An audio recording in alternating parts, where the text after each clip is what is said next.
आप देख रहे हैं SRTV न्यूज नेटवर्क और मैं हूं मनीषा श्रीवास आपके साथ। इस वक्त की मुख्य खबरें, खास मुलाकात विशेष मेहमान से। लीवर सिरोसिस क्या है, सिरोसिस का कारण, लक्षण और उपचार पद्धति। लीवर में खराबी आने की मुख्य वजह है फैटी लीवर, सिरोसिस व हेपेटाइटिस। आइए जानते हैं सुप्रसिद्ध लीवर ट्रांसप्लांट सर्जन डॉक्टर प्रकाश जैन से लीवर डिजीज और रोकथाम के बारे में। तो इस वक्त हमारे समक्ष है सुप्रसिद्ध डॉक्टर प्रकाश जैन। आप सर एक लीवर सर्जन हो सर? हाँ जी, हाँ। Liver transplant surgeon. सर हम आपसे ये जानना चाहेंगे कि देखा गया कि आज की जो लाइफस्टाइल जो चल रही है पर्टिकुलरली, उसमें हेपेटाइटिस बी और सी का इफेक्ट लीवर पर कितना होता है, ओबेसिटी भी एक मेन रीजन है, तो उस संदर्भ में हमारे दर्शकों को आप बताएंगे। राइट। एक्चुअली लीवर के जो प्रॉब्लम्स अभी बढ़ रहे हैं, ये सब मॉडर्न लाइफस्टाइल्स के इफेक्ट रहता है।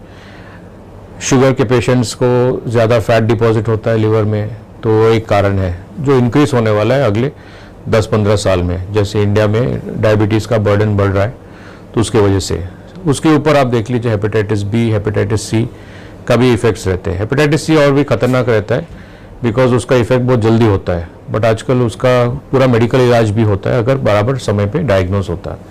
Hepatitis B usually mother to child रहता है, लेकिन अपना गवर्नमेंट का वैक्सीनेशन प्रोग्राम और ये सबसे hepatitis B mother to child जो ट्रांसमिशन है वो धीरे धीरे कम होते जा रहा है। प्रीवियसली ब्लड ट्रांसफ्यूजन की वजह से होता था, अभी आजकल नाको वगैरह टेस्टिंग रहते हैं, तो स्टैंडर्ड ऑफ ब्लड ट्रांसफ्यूजन भी अच्छे से हो गया है, तो ट्रांसमिशन भी ऑलमोस्ट ज़ीरो के बराबर होता है। फिर भी अनप्रोटेक्टेड जो सेक्स होता है सेक्स वर्कर्स के साथ, इसके कारण होता है। हस्बैंड टू वाइफ भी हो सकता है, कभी कभी हेल्थ वर्कर्स में भी होते हैं, क्योंकि अनडायग्नोज पेशेंट में अगर नीडल से प्रिक हो गया उंगली पे, वैसे होता है। तो अराउंड 20% लोगों को कुछ लॉन्ग टर्म लीवर में इफेक्ट्स रहता है, और उसमें से स्मॉल परसेंटेज जो लोग रहते हैं उनमें फिर लिवर फेलियर, लिवर जो साइज रहता है वो श्रिंक हो जाता है। और जैसे आपको मालूम रहेगा कि अल्टीमेटली सब लिवर डिजीज जो रहते हैं अगर क्रॉनिक रहते हैं यानी कुछ समय के लिए रहते हैं, तो लिवर धीरे धीरे श्रिंक होता है, छोटा हो जाता है, उसमें फिर पानी निकलता है पेट में, पैरों में, और धीरे धीरे पीलिया फिर आती है। फिर वो एंड स्टेज लिवर डिजीज जो है उसको बोला जाता है। सर आमतौर पे ये भी देखा गया है कि जो पेशेंट है जिनमें लीवर में जो पीलिया होता है या एंजाइम जो है तो कम ज्यादा होती है, उसकी भी समस्या काफी निर्माण हो रही है, उस बारे में आप क्या कहोगे? राइट। एक्चुअली अगर आप देखेंगे दो प्रकार के हैं, अगर ब्रॉडली स्पीकिंग आप देखेंगे, एक्यूट जो बोलते हैं यानी सडनली जो आ जाती है, और क्रॉनिक है जो कई महीनों या कई सालों से चालू रहता है। तो जो लोग दारू पीते हैं ज़्यादा, जिनका क्रॉनिक लिवर डिजीज जो हम बोलते हैं वो कई सालों यानी 5-7 साल कभी कभी उनका प्रॉब्लम्स रहते हैं। अक्यूट जो है यानी सडनली जो होता है वो अलग है, वो हेपेटाइटिस ए और हेपेटाइटिस ई वायरस की वजह से यूजुअली होता है। तो वो हमारे खाने पीने में ये सब उसमें से जहाँ पे कंटेमिनेशन रहता है उसमें से आता है, और यूजुअली ये सेल्फ लिमिटिंग है, अपने आप ठीक हो जाता है उसमें। लेकिन कोई अनफॉर्चुनेट लोगों को प्रॉब्लम हो सकता है जो अक्यूट लिवर फेलियर में चले जाते हैं, यानी सडनली वो लिवर खराब हो जाता है और उनका एंजाइम्स फिर हज़ारों में चला जाता है और वो सडनली बीमार होकर चले जाते हैं। तो उनके लिए अलग सेट ऑफ ट्रीटमेंट रहते हैं। इमरजेंसी लिवर ट्रांसप्लांट भी करना पड़ता है कभी कभी लिवर आईसीयू में डालकर उनको मेंटेन करना पड़ता है हफ्ता 10 दिन, और वो धीरे धीरे कभी कभी लिवर वापस आ जाता है। मुझे ये कहना है कि अगर लिवर सडनली खराब हो रहा है तो आप बराबर सेंटर में जाके इलाज करा लीजिए, बिकॉज ये बहुत ही स्पेशलाइज्ड ट्रीटमेंट और बहुत ही स्पेशलाइज्ड काम रहता है। हर जन के पास उतना जानकारी नहीं है और पेशेंट के लिए ज़्यादा समय नहीं रहता है।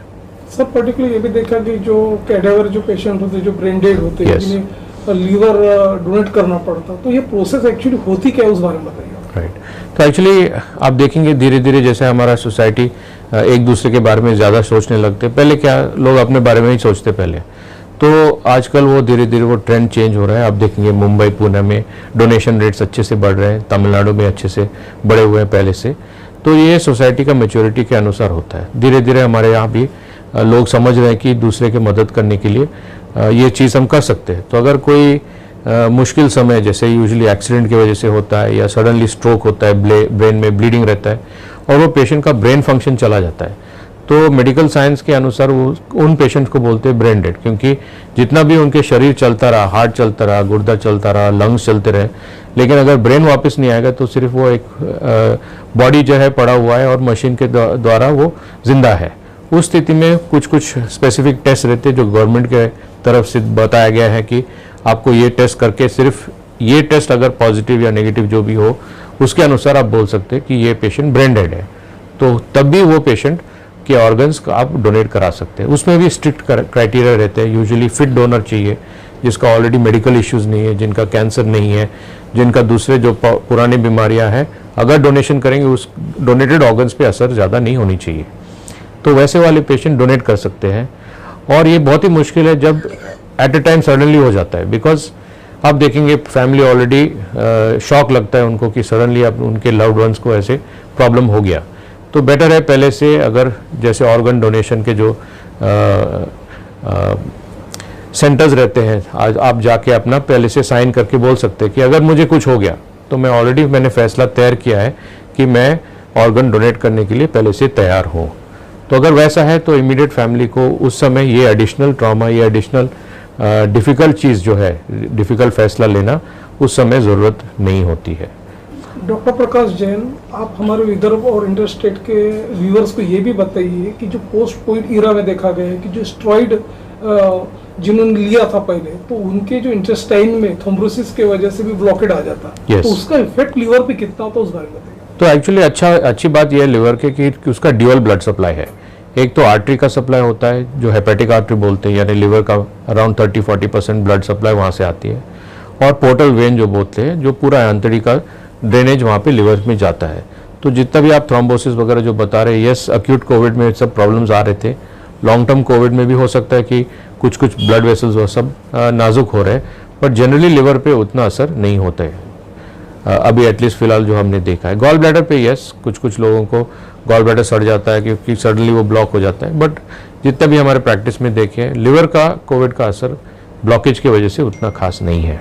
सर, ये भी देखा है कि जो डोनेट करता है लीवर पर्टिकुलरली, तो वो जो पार्ट होता है फिर से रीजेनरेशन होता है, उस बारे में बताइए। तो आप जो पूछ रहे हैं एक्चुअली लिविंग डोनर के बारे में पूछ रहे हैं। तो हमारे इंडिया में आजू बाजू कंट्रीज में आप देखेंगे, कोरिया में, जापान में, चाइना, ताइवान वगैरह में, हमको डोनेट करना कुछ रिलीजियस रीजंस रहते हैं, नहीं कर सकते, कुछ सोशल रीजंस रहते हैं, नहीं कर सकते डेथ होने के बाद, यानी ब्रेन डेड होने के बाद। तो ये लिविंग डोनर ट्रांसप्लांटेशन, ये सब शॉर्टेज ऑफ लिवर ऑर्गन्स के लिए ये तैयार किया गया है। अभी ऑलमोस्ट 30-35 साल हो गए फर्स्ट लिविंग डोनर ट्रांसप्लांटेशन जो किया गया था, जो अच्छे से हुआ था, और अभी ये एस्टैब्लिश्ड ट्रीटमेंट हो गया है। और इंडिया में करीब 1500 ट्रांसप्लांट्स टोटली साल में होते हैं, उसमें से 70-80% लिविंग डोनर रहते हैं। लीवर का ये खूबियत है कि अगर आप उसको डिवाइड करेंगे ब्लड सप्लाई और ग्रोथ के अनुसार, वो जो जन वो दे रहे हैं, डोनेट कर रहे हैं, उनका 70-80% 2 हफ्ते में आता है, और जिनको मिल रहा है उनका भी 70-80% वापस आ जाता है। तो मदर अपने चाइल्ड को डोनेट कर सकते हैं, ब्रदर अपने फादर या मदर को डोनेट कर सकते हैं। तो काफ़ी सारे प्रॉब्लम्स जो रहते हैं, अगर लिविंग डोनर है और डोनर अगर फिट है, बाकी क्राइटेरिया अगर फुलफिल कर रहे हैं, तो डेफिनेटली लिविंग डोनर हमारे पॉपुलेशन के लिए, जो लिवर डिजीज से सफ़र कर रहे हैं, जिनका कडावर नहीं मिल रहा है, तो ये एक्चुअली बहुत ही प्रैक्टिकल और बहुत ही आजकल बहुत ही सेफ ट्रीटमेंट मोडालिटी हो चुका है। सर, मैं फिर से एक बार लिवर डिसीज के ऊपर में आऊँगा। जैसे कि हम देख रहे हैं हमारी जनरेशन में फिलहाल में जो अल्कोहल इंटेक जो है, ये एक यूनिवर्सली उसको ड्रिंक माना गया है और लोग ले रहे हैं, लेकिन उससे होने वाले दुष्परिणाम क्या क्या है ये कोई नहीं जानता। सबको पता है कि लिवर खराब होता है, लेकिन लिवर खराब किस तरह होता है, उसके जो स्टेजेस हैं, एक नॉर्मल लिवर से लेके फैटी लिवर से लेके लिवर सोरासिस, लिवर एब्सिस तक के, मैं चाहूँगा कि आप संक्षिप्त में बताएं। राइट, एक्चुअली हर कोई जो ये सब करते हैं, सोशल बोलेंगे, नहीं तो पीयर प्रेशर बोलेंगे, नहीं तो शॉक बोलेंगे, तो एक बार शुरू होती है तो फिर उसको बंद करना बहुत ही मुश्किल है। मेरा ये, आप धीरे धीरे धीरे अपने आप को मार रहे हैं और साथ में फिर परिवार को भी साथ में ले जा रहे हैं। तो अल्टीमेटली क्या होता है, लिवर बोलेगा ठीक है इतना हम मैनेज कर सकते हैं, फिर आदमी और पिएगा क्योंकि उसका नशे का नहीं आ रहा है, और पीते जा रहा है और पीते जा रहे हैं, उसके साथ फिर कुछ दूसरे दवाई फिर साथ में ले जाते हैं। तो धीरे धीरे लिवर सूजन होती है, एक बार वो सूज जाता है, फिर बोलता है भाई इससे ज़्यादा हमसे नहीं हो रहा है, और वो श्रिंक हो जाती है। जब श्रिंक हो जाती है तो कुछ भाग बोलेगा नहीं वापस लिवर का काम होना चाहिए, तो अनकंट्रोल्ड ग्रोथ रहता है, यानी एक भाग बड़ा हो जाता है, एक साइड छोटा हो जाता है, तो इसमें से फिर कैंसर बनने का भी चांसेस आ जाते हैं।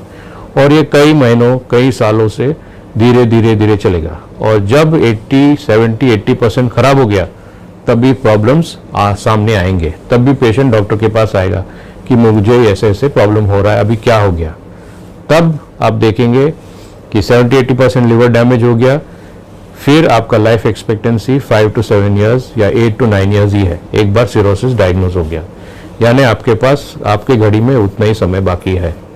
तो उस स्थिति में पहुंचने के बावजूद बेटर है पहले से मत शुरू करिए। रिनाउड लीवर सर्जन हो सर, ट्रांसप्लांट सर्जन, यदि हमारे दर्शकों को किसी प्रकार क्वेरीज है कि व्यूअर्स क्वेरीज है तो पर्टिकुलर उन्होंने आपको कहाँ कांटेक्ट करना चाहिए उस बारे में बताइए। राइट, मेरा एक्चुअली फ़ोन नंबर मेरे कार्ड से मैं आप दे दूंगा बाद में, फिर या ईमेल से भेज सकते। मेरा ईमेल आईडी बहुत ही आसान है, DR यानी डॉक्टर drprakashjain@gmail.com आप भेज सकते हैं। मैं बहुत हैप्पीली मैं जो भी है मैं रिप्लाई कर दूँ।